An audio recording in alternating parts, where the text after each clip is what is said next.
नमस्कार दोस्तों, मैं प्राजल पुंडी आज आपके समक्ष एक व्यक्ति को साथ लेकर आया हूँ जो कि बहुत ही विभिन्न कला के धनी है। मतलब एक ऐसी कला जो अब तक समस्त संसार के बारे में मैं बोल सकता हूँ शायद किसी के पास नहीं है, और जो शायद आपने अब तक कहीं ना देखी हो ना सुनी हो, और जिसको शायद आप देखकर ये कहें कि क्या ये सच है, वास्तविकता है ये, या सिर्फ हम आपको सिर्फ कुछ भ्रम दे रहे हैं। तो चलिए मैं पहले उसका आपको बारे में विस्तृत रूप से बताता हूँ। पीयूष गोयल जी मुख्य रूप से दादरी निवास करते हैं और आज हमारे समक्ष हैं। बाकी पीयूष भाई अपने बारे में थोड़ा सा बताएंगे। पुंडी जी धन्यवाद, आपने आज मुझे स्टूडियो में आमंत्रित किया है, मेरे लिए बड़े सौभाग्य की बात है। मैं पीयूष कुमार गोयल, मैकेनिकल इंजीनियर, 56 वर्षीय, सच्चा हिंदुस्तानी, और जिंदगी में बनना चाहता था कुछ और, लेकिन डेस्टिनी में लिखा था कुछ और। दर्पण छवि का लेखक हो गया और बाइक और ग्रेस 17 किताबें अब तक में 2003 से लेकर 2022 तक 17 किताबें अलग अलग तरीके से लिखी हूँ।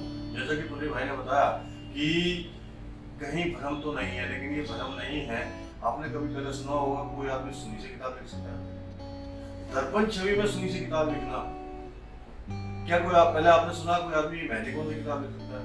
क्या आपने पहले सुना था कोई आदमी कार्बन पेपर से किताब लिख सकता है? तो दोस्तों ये हकीकत है, और आपको बड़ा हिंदुस्तान के हर नागरिक को सीना चौड़ा करके कहना चाहिए कि हिंदुस्तान के एक आदमी ने अलग अलग तरीके से हाथ से दर्पण छवि में किताबें लिखी हैं, और बड़े गर्व के साथ, घमंड के साथ नहीं बोलता हूँ मैं गर्व के साथ कहता हूँ कि ये किताबें मेरे द्वारा जरूर लिखी गई हैं, लेकिन हर हिंदुस्तानी की ये किताबें हैं।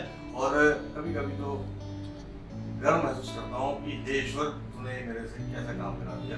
प्रसन्नता भी होती है, लोग देखने आते हैं, पूछते हैं, तो बड़ा मन के अंदर ये संतुष्टि होती है कि हाँ ईश्वर, ऐसा लगता है कभी कभी तो मेरा जीवन सार्थक हो गया।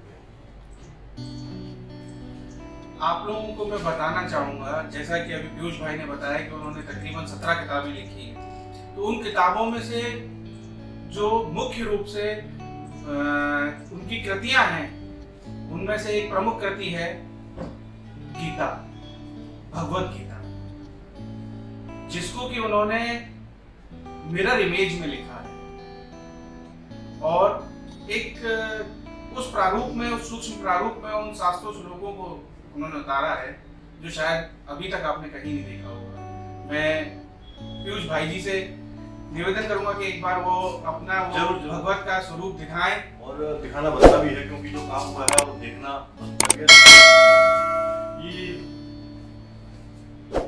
ये वो भागवत गीता है जिसको मैंने सन 2003 में दर्पण छवि में लिखा।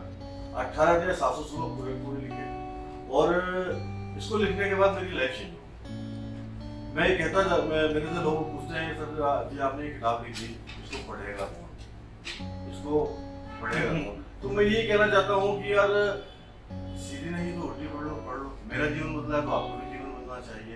जब मना बोलने से राम राम निकल सकता है, और वाल्मीकि जी रामायण संस्कृत भाषा में लिख सकते हैं, तो यार सीधी नहीं तो उल्टी पढ़ लो एक बार। मेरी जिंदगी बदली है तो आपकी भी जिंदगी बदलनी चाहिए, और चाहता हूँ कि मेरा देश का युवा, मेरा देश का नौजवान, मेरे देश के जो लोग हैं वो तरक्की करें, और तरक्की में मेरी भागीदारी भी सुनिश्चित हो।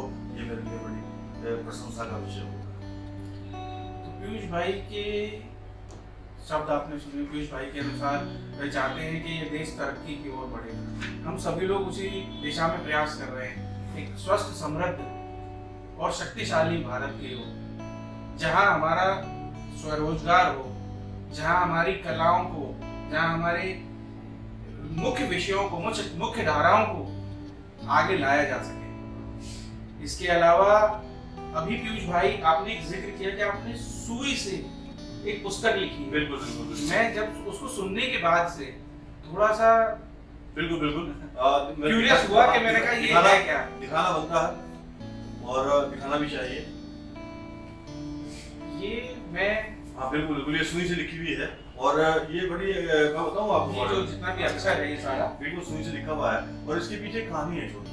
जी, जब मैं अपने दर्शकों को दिखाना चाहूंगा, मैं अपने सारी साथियों को दिखाना चाहूंगा, ये पूरी जो ये मधुशाला हरमत राय बच्चन जी की, उसको सुई से लिखा गया है। हरिवंश राय बच्चन जी की बहुत ही फेमस कविता है मधुशाला, जिसे शायद हम सभी लोगों ने पढ़ा है तकरीबन। और इसको अगर इसको ऐसा करके देखेंगे ना तो ये सीधा दिखाई देगा। जी बिल्कुल सही। और इसके पीछे एक संस्मरण है, छोटा सा संस्मरण है जो मैं आपके साथ शेयर करना चाहता हूँ कि भागवत गीता मैंने उल्टी लिखी। लोगों ने पूछा सर इसको पढ़ेगा कौन, उल्टी लिख दिया आपने, लोग पढ़ते नहीं है, एक हाथ में पुस्तक एक हाथ में शीशा, तो बड़ा टिपिकल सा हो गया। तो मैंने कहा, मैंने सोचा, मैंने पहले जैसे कहा कि भाई वाल्मीकि जी ने मना बोलने से राम निकला और रामायण लिखी संस्कृत भाषा में, ऐसे फिर मेरे दिमाग में आया कि यार वो पता सही तो कह रहा है कि पढ़ेगा कैसे। तो बड़ा सोचने के बाद फिर मैंने सुनी से किताब लिखी और मुझे बताते हुए बड़ा गर्व हो रहा, फिर एक बार गर्व हो रहा है कि दुनिया की पहली किताब है जो सुनी से लिखी गई है। आप गूगल करके इसको चेक कर सकते हैं और छाती ठोक कर कह सकते हैं कि हिंदुस्तान के एक आदमी ने काम किया है। मैं ये आप लोगों को बताना चाहूंगा कि ये वाकई सत्य है कि ये दुनिया की पहली किताब है जो कि सुई से लिखी गई है और जो पीयूष भाई द्वारा लिखी गई है। इसके अलावा हमारे कृतियों में विभिन्न क्या है? विभिन्न क्या है, अब अलग अलग तरीके से एक्चुअली में क्या है कि मैं सचिन तेंदुलकर बड़ा फैन हूं। अच्छा। और सचिन तेंदुलकर को मैंने 20 साल क्रिकेट खेलते देखा है। मैंने उससे एक ही चीज सीखी है, यार मुंह से जवाब ना दो, अपने बंदे से जवाब दो। तो मैंने, अब मुझे लिखने का शौक है, तो लोग मेरे से पूछते थे कि इस बार क्या, मैंने कहा यार इस बार भागवत गीता, इस बार क्या मैंने सुनी से किताब, इस बार क्या मेहंदी कौन से किताब, इस बार क्या कार्बन पेपर से किताब, इस बार क्या, तो इस तरह से मैं 17 किताबें लिखता चला गया। तो ये चीजें हैं सारी सारी जो मैं दिखाना चाहूंगा आपको। जो मैंने कौन सी किताब लिखी है, देखिए ये गीतांजलि है, ये देखिए मैंने कौन से लिखी गई है। और ये रविदास टैगोर जी गीतांजलि को, जिनको 1913 में नोबेल प्राइज मिला था साहित्य के लिए, उसको मैंने मैंने कौन से लिखा। ये सारा का सारा मेहंदी कौन से लिखा गया है और मुझे लगता है इसको लिखने के लिए इन्हें काफी समय लगा होगा। 16-17 कीप लगी इसमें लिखने के लिए। 16-17 कौन इन्होंने मेहंदी के यूज किए, इसके साथ इनको समय कितना लगा इसको लिखने में? दोनों 2-2.5 महीने लगे मेरे को, क्योंकि इसको पहले आप लिखते होंगे मिटाते होंगे। ये सबसे बड़ा पेनफुल तो यही था कि पहले लिखो इसका इंतजार करना, ये बड़ा एक बहुत बड़ा टास्क है। इसके अलावा हमारे पास इन्होंने लिखा है, ये फैब्रिक लाइनर्स है ट्रांसपेरेंट शीट के ऊपर। अच्छा, देखिए आप भाई, मेरे को उस प्रकार की बात याद रहेगी कि इसको पढ़ेगा कौन। मैंने कहा शीशे की जरूरत नहीं पड़ेगी, मैं ऐसा काम करते रहूं तो शीशे की जरूरत नहीं पड़ेगी। तो ये क्या है? ये साहब, ये तो गजब ही हो गया। ये एल्युमिनियम शीट के ऊपर आयरन नील से हैमरिंग करके किताब लिखी गई है। और ये लिखी क्यों गई? मैंने कहा ना कि मैं सचिन का फैन हूं। मुझे पता है कि कागज जो मैंने सुनी से किताब लिखी है 20-25 साल तक जिंदा रहेगी, कागज खराब हो जाएगा, प्रिजर्व नहीं कर पाया, उसको रख नहीं पाएंगे। तो ये जो दिमाग है ना, ये बड़ा क्रिएटिव और इमेजिनेशन से भरा हुआ है। आपकी सोच अगर समर्पित सोच के आदमी हो तो आप कुछ नया करते रहोगे। सोचना आपने, करना आपने, सोचने की क्षमता आपने बढ़ानी है, क्योंकि कोई भी काम मेरी डिक्शनरी में इम्पॉसिबल है नहीं, इम्पॉसिबल से ना इम्पॉसिबल। तो मैंने वो सोच करके मैंने कहा यार सुनी से लिखी है, मैंने कागज के ऊपर लिखी है, क्यों ना हैमरिंग करके आयरन नील से किताब लिखी जाए, आजीवन जिंदा रहेगी। इसलिए मैंने हैमरिंग करके आयरन नील के ऊपर किताब। सोचिए इसमें कितना मेहनत लगी होगी। और आप लोगों को आज एक बात बता दूं, अभी पीयूष भाई ने बात बोली कि दिमाग बहुत रचनात्मक है, और आज जिस दिन हम पीयूष भाई और मैं बैठे हुए हैं 21 अप्रैल, इसको विश्व रचनात्मक दिवस के रूप में मनाया जाता है। क्या बात है, क्या बात। और आज ही के दिन हम चाहते हैं कि हम पीयूष भाई जैसी प्रतिभाओं को प्रोत्साहन दें, और सरकार से भी हम उम्मीद करेंगे और अपने साथी सहयोगियों से भी बोलेंगे। देखिए इस तरह की रचनात्मक प्रतिभाएं हमारे अगल बगल हैं, हमारे साथ हैं। हम अगर उनको प्रोत्साहित करेंगे तो अपने देश को प्रोत्साहित करेंगे, अपनी कलाओं को संरक्षित कर पाएंगे, संरक्षित कर पाएंगे। इसके अलावा पीयूष भाई की एक और कृति मैं आपको दिखाता हूँ जो उन्होंने कार्बन पेपर से लिखी है। ये देखिए सोचने की क्षमता आपको बढ़ा रही है। ये मैंने कार्बन पेपर से लिखी है, और सोच ये थी कि एक ही पेज पे सीधा और एक ही पेज पे उल्टा। देखिए इसमें भी आपको पढ़ने के लिए शीशे की जरूरत है। मैंने कहा ना, दिमाग ऊपर वाले ने दिया है ना, ये पैसे नहीं ले रहे आपसे। सोचना आपने है, करना आपने। सोच लो बढ़िया, कर लो बढ़िया, हो जाएगा बढ़िया।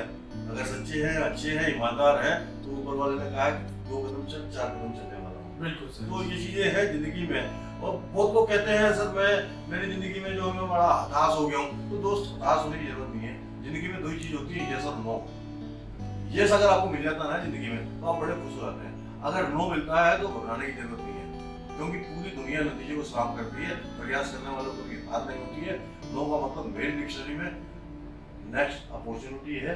हो सकता है पहले प्रयास में आप फेल हो गए हो, दूसरे प्रयास में फेल हो गए, तीसरा प्रयास आपका सफल होगा और बहुत अच्छी तरह से होगा, क्योंकि आप उस ओर अग्रसर है और काम कर रहे हैं बेहतरी से। क्योंकि जो फेल आपको मिले हैं ना, वो आपको कुछ सबक सिखा के जा रहे हैं। उनसे सबक सीख करके आप जरूर उन्नति करेंगे, ये मेरा मानना है। बेहतरीन, बहुत सही बात पीयूष भाई ने अभी बोली कि हमें सतत प्रयास करते रहने चाहिए। मतलब एक सतत प्रयास को सही दिशा में हमें लेकर जाएगा और जरूर सफल बनाएगा। और मैं कुछ अपने मेरे थॉट्स हैं, मोटिवेशनल स्पीकर के रूप में हूँ, कुछ थॉट्स मैं आपके साथ शेयर करना चाहता हूँ जो बड़ा फेवरेट है। फल की इच्छा रखने वाले फूल नहीं तोड़ते। जो फल की इच्छा रखते हैं फूल नहीं तोड़ते। दोस्त, जिंदगी में याद रखना 3 चीज काम करती है, नीति, नियम और नियत। अगर आपकी काम करने की नियत है, सफलता के दरवाजा आपके सामने है। जिंदगी टालने से चलने वाली है नहीं। जिंदगी को अगर जीना है, जीने चढ़ने पड़ेंगे।